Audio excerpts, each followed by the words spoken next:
हाँ हो गया बेटा, शांत बैठेंगे अभी। देखो इकोनॉमिक्स में हम लोगों ने चैप्टर नंबर 1 कंप्लीट किया था, जिसमें क्या क्या पढ़ा था बोलो? माइक्रो इकोनॉमिक्स और मैक्रो इकोनॉमिक्स। क्या क्या पढ़ा था? हाँ, उसके बाद हमने देखा था यूटिलिटी एनालिसिस। क्या देखा था?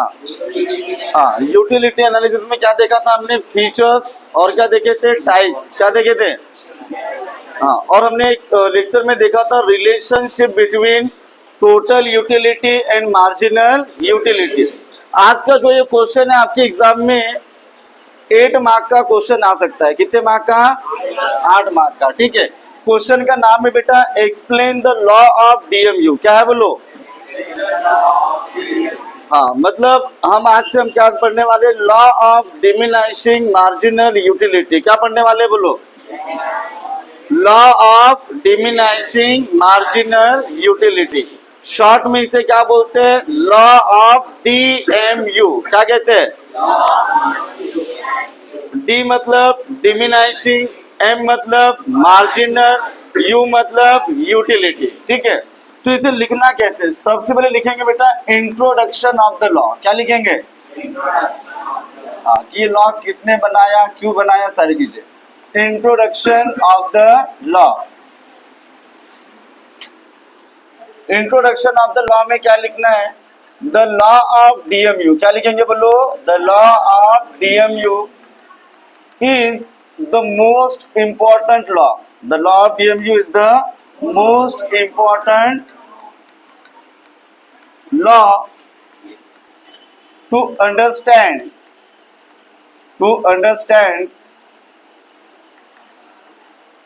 the psychological behavior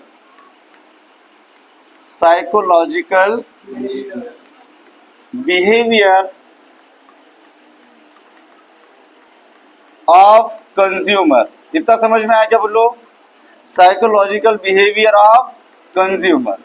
देखो क्या लिखा है? The law of DMU is the most important law to understand the psychological behaviour of consumer which is propounded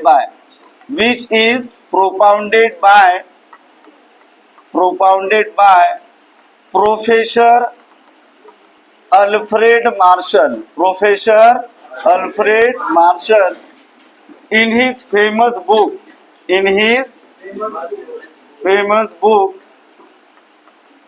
Principle of Economics, which was published in 1890। ये हुआ आपका इंट्रोडक्शन। क्या हुआ? काय का? लॉ का। देखो क्या कहना है? The law of DMU is the most important law. Law of DMU क्या है? मोस्ट इंपॉर्टेंट लॉ है। किस चीज के लिए? To understand the psychological behaviour of the consumer. कि कंज्यूमर का जो साइकोलॉजी होता है, कंज्यूमर का जो बिहेवियर होता है, ठीक है, उसे अंडरस्टैंड करने में आपका हेल्प करेगा। क्या? Diminishing marginal utility. और ये लॉ किसने बनाया बोलो? सबसे पहले प्रोफेसर अल्फ्रेड मार्शल ने। किसने बनाया? और ये लॉ कहाँ पे लिखा है? उनका एक फेमस बुक है प्रिंसिपल ऑफ इकोनॉमिक्स। क्या बोलो? Which was published in 1890। ये बुक कब पब्लिश हुई थी? 1890 में। पहला हेडिंग होने के बाद सेकेंड हेडिंग लिखेंगे आप इसमें स्टेटमेंट। क्या लिखेंगे बोलो? Statement of the law. क्या लिखेंगे बोलो? यहां लिखना है अकॉर्डिंग टू प्रोफेसर। क्या लिखेंगे? Alfred Marshall. अब बोलो अल्फ्रेड मार्शल कौन है बेटा? इकोनॉमिस्ट। कौन है ये? फिर लिखेंगे डबल इन्वर्टेड कॉमा में other thing being constant, the additional benefit which a person derives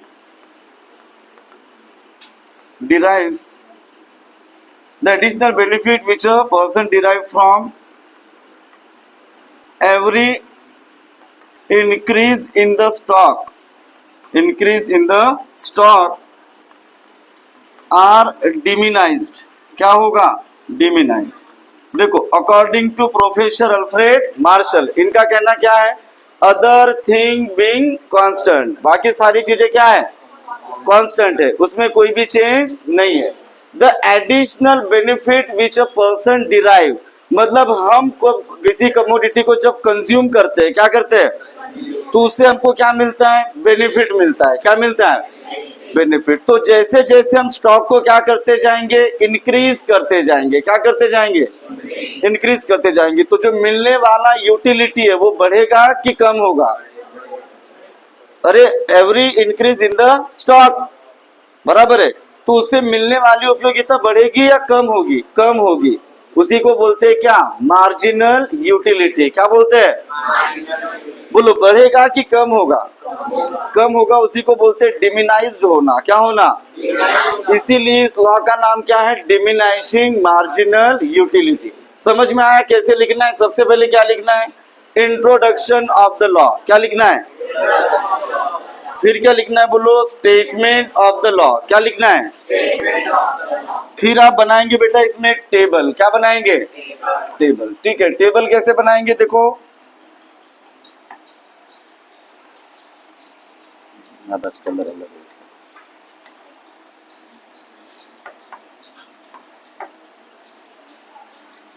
table बनाएंगे आप इसमें, जिसमें 2 कॉलम्स होंगे। कितने कॉलम्स होंगे? 2। एक में रहेगा हमारा नंबर ऑफ यूनिट्स। क्या रहेगा? बोलो। और एक में रहेगा एमयू। क्या रहेगा? एमयू मतलब मार्जिनल यूटिलिटी। ठीक है, तो यहां लिख रहे 1 1 2 3 4 5 6 एंड 7। करेक्ट है। बताओ ये क्या है? हमारे नंबर ऑफ यूनिट्स है। क्या है? बोलो। हाँ, मार्जिनल यूटिलिटी। पहले नंबर पे कितना था? 10। कितना था? बाद में कितना हो गया? 8, फिर 6, फिर कितना हुआ? 4, फिर कितना हुआ? 2, 0, -2। क्लियर है कि नहीं है? ये क्या है? बोलो, हमारा टेबल। क्या है? इसका कहना है कि अगर हम कोई भी एक कमोडिटी को कंटिन्यूअसली कंज्यूम करेंगे, क्या करेंगे? जैसे मैंने आपको एग्जांपल बताया था, मान के चलो ये कंज्यूमर है, इसको हमने 7 ऑरेंजेस दिए। कितने? और हमने कहा कि ये 7 ऑरेंजेस आपको कंटिन्यू खाने। क्या खाने? तो बोलो, पहले नंबर पे जब पहला ऑरेंज खाएगा तो सेटिस्फेक्शन कम होगा कि सबसे ज्यादा होगा? सबसे ज्यादा होगा। सेकंड नंबर में उतना ही सेटिस्फेक्शन रहेगा कि थोड़ा कम हो जाएगा? उसके बाद थोड़ा, उसके बाद थोड़ा, और एक पॉइंट ऐसा आएगा कि इसकी ऑरेंज खाने की इच्छा नहीं रहेगी। मतलब ये क्या हो गया? Fully satisfied. क्या हो गया? इसका मतलब उस समय पे मार्जिनल यूटिलिटी कितना रहेगा? बोलो, 0। क्या रहेगा? 0 रहेगा। उसके बाद अगर फिर भी ये कंजम्पशन स्टॉप नहीं करेगा तो उपयोगिता बढ़ेगी, कम होगी या माइनस हो जाएगी? मतलब निगेटिव हो जाएगा। क्या हो जाएगा? अब यही चीज हमको दिखाना है काय में? टेबल में। काय में दिखाना है? टेबल में दिखाना है। ठीक है, चलो तो एक ग्राफ के थ्रू देखते हैं हम इसे।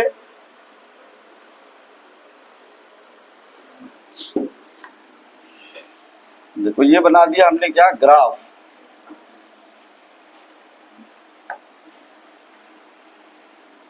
पहले यहां लिख लो, ये थर्ड था ना, 4th नंबर पे लिखेंगे ग्राफिकल प्रेजेंटेशन। क्या लिखेंगे? बोलो, प्रेजेंटेशन। ठीक है, अब ग्राफिकल प्रेजेंटेशन में क्या बनाना पड़ेगा हमको? ग्राफ। ठीक है,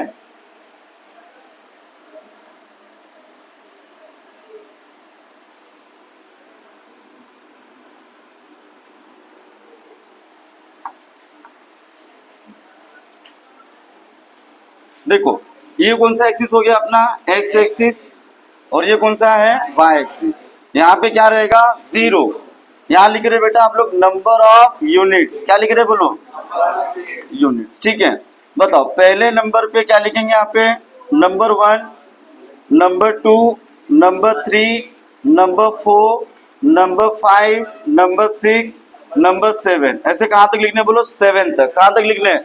7 तक। ठीक है, फिर यहाँ पे स्केल ले सकते हैं हम लोग। कितना? 2, 4, 6, 8, 10। नीचे में क्या आ जाएगा? -2। क्या आ जाएगा? -2। इतना क्लियर हो गया। अब बताओ, जब हमने टेबल देखा तो जब फर्स्ट नंबर का यूनिट कंज्यूम किया, कौन से नंबर का, तो फर्स्ट नंबर के यूनिट पे यूटिलिटी कितना था बोलो, 10। कितना था, 10। सेकेंड नंबर पे 8, थर्ड नंबर पे 6, फोर्थ नंबर पे 4, 5 नंबर पे 2, 6 नंबर पे 0, 7 नंबर पे -2। तो ये जो पॉइंट्स है इन्हें आपको क्या करने हैं, अभी ज्वाइन करना है, ठीक है। और ये जो लाइन होगी, इस लाइन को बोलेंगे हम लोग मार्जिनल यूटिलिटी कर्व। क्या बोलेंगे बोलो, इतनी बातें समझ में आई क्या, बताओ कितने कंसेप्ट पढ़ने इसमें, 4। कितने कंसेप्ट, 4। पहला क्या था बोलो, इंट्रोडक्शन ऑफ द लॉ। क्या था, इंट्रोडक्शन में क्या लिखना है, the law of DMU is the most important law to understand the psychological behaviour of the consumer. This law is propounded by Professor Alfred Marshall in his famous book Principle of Economics, which was published in 1890। इनका कहना है कि law of DMU एक बहुत ही महत्वपूर्ण law है जिसकी मदद से हम कंज्यूमर के बिहेवियर या कंज्यूमर की साइकोलॉजी को अंडरस्टैंड करने का ट्राई करते हैं। और ये लॉ किसने बनाया, प्रोफेसर अल्फ्रेड मार्शल ने। और ये लॉ कहाँ पे लिखा है, उनका एक फेमस बुक है।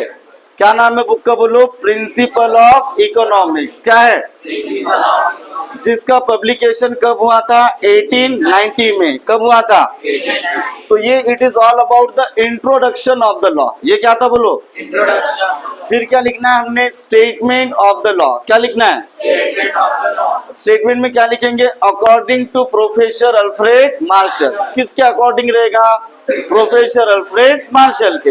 इनका कहना है अदर थिंग बीइंग कांस्टेंट, बाकी सारी चीजें क्या है, constant. The additional benefit which a person derive from the diminishes with every increase in the stock.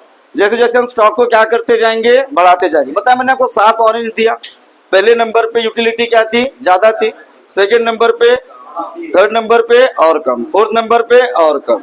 मतलब बाद में एक ऐसा पॉइंट आया कि यूटिलिटी क्या हो गई, 0। क्या हो गई, फिर भी आपने कंजम्पशन स्टॉप नहीं किया तो यूटिलिटी क्या हो जाएगी, नेगेटिव। क्या हो जाएगी, ये हो गया। उसके बाद टेबल कैसे बनाया पता चला, और ये क्या है आपका graph.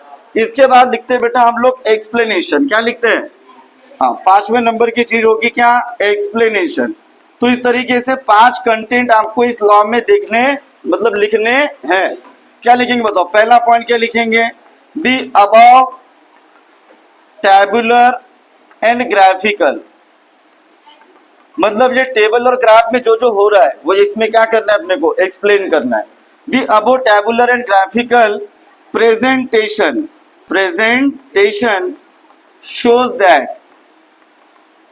shows that in x axis we have, बताओ x एक्सिस पे क्या है हमारा, नंबर ऑफ यूनिट्स। क्या है बोलो, एंड इन y एक्सिस पर क्या है, हाँ, we have marginal utility. Clear, हाँ। फिर लिखेंगे यहाँ पे सेकेंड नंबर का पॉइंट, व्हेन कंज्यूमर कंज्यूम। क्या लिखेंगे बोलो, when consumer consume first number of unit the marginal utility is maximum. क्या है बोलो, मार्जिनल कितना है, मैक्सिमम है ना, कितना है, 10 है, बरोबर है। फिर थर्ड पॉइंट लिखेंगे, व्हेन कंज्यूमर इंक्रीज। क्या लिखेंगे बोलो, increase his consumption. When consumer increase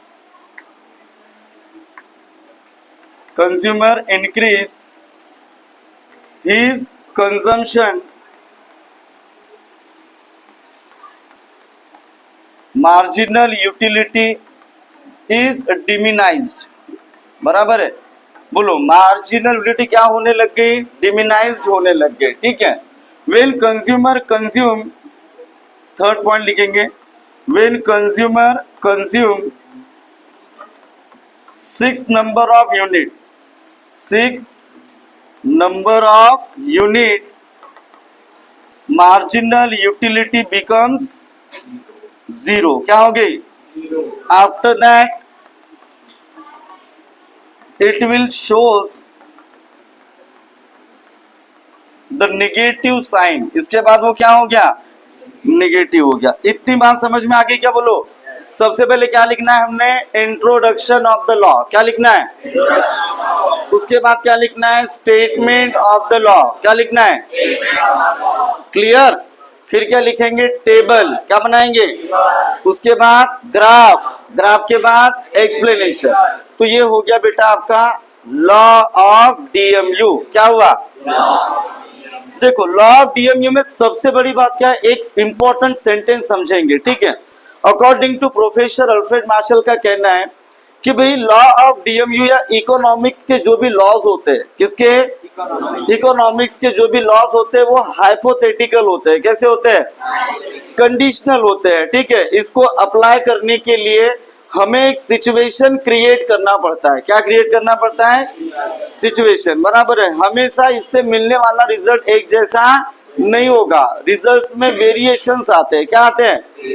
variation. जैसे लॉ, साइंस में जो लॉ होते हैं वो स्पेसिफिक होते हैं। कैसे होते हैं? लॉ ऑफ ग्रेविटी क्या कहता है? किसी चीज को ऊपर फेंको तो वो नीचे आएगा, ठीक है। तो ये कंडीशनल है कि एकदम स्पेसिफिक है, पत्थर की लकीर है, बराबर है। अब कभी भी करोगे तो वो प्रिंसिपल सेम तरीके से ही काम करेगा, बराबर है। अभी फेंकोगे तो नीचे आएगा, दोपहर में, शाम में, रात में, एक महीने बाद, एक साल बाद, बराबर है। तो ये स्पेसिफिक है। लेकिन इकोनॉमिक्स में ऐसा, इससे मिलने वाला रिजल्ट क्या होता है? वैरी होता है। क्या होता है? और वैरी होने की वजह से हमें कुछ एजम्पशन करने पड़ते हैं। क्या करने पड़ते हैं? एजम्पशंस, ठीक है। तो अभी हम लॉ के पढ़ेंगे एजम्पशंस एंड एक्सेप्शन। क्या क्या पढ़ना है? बोलो। Assumption and exception. देखो लॉ का सेंटेंस क्या है? अगर हम किसी भी कमोडिटी को, सुनो मेरी बात, अगर हम किसी भी कमोडिटी को कंटिन्यूअसली कंज्यूम करते हैं वन बाय वन, कैसे? तो मिलने वाली उपयोगिता बढ़ेगी या कम होगी? बोलो क्या होगी? कम होगी। एक पॉइंट आने पर क्या होगी? जीरो। उसके बाद भी स्टॉप नहीं किया तो क्या हो जाएगा? निगेटिव। क्या हो जाएगा? हाँ। तो इसके लिए हमें क्या करना पड़ेगा? कुछ एजम्पशंस करने पड़ेंगे। क्या करने पड़ेंगे? हाँ। तो पहला पॉइंट क्या लिखा? बोलो रैशनैलिटी। क्या दिया है? ये लॉ तभी अप्लाई होगा जब कंज्यूमर क्या होगा? रैशनल। क्या होगा? रैशनल मतलब होता है कॉमन पर्सन। क्या होता है? Consumer should be a common person, तभी ये लॉ अप्लाई होगा, अदरवाइज लॉ अप्लाई नहीं होगा। मान के चलो कोई 300 किलो का सुमो पहलवान है। कितने किलो का? 300 किलो का कोई सुमो पहलवान है। उसको हमने 7 ऑरेंज दिए और उसका हम स्टडी करेंगे कि ये लॉ काम करेगा। तो लॉ काम करेगा? उसके लिए 7 ऑरेंजेस खाना कोई बहुत बड़ी बात नहीं है, बराबर है कि नहीं? तो कंज्यूमर क्या होना चाहिए? रैशनल होना चाहिए। क्या होना चाहिए?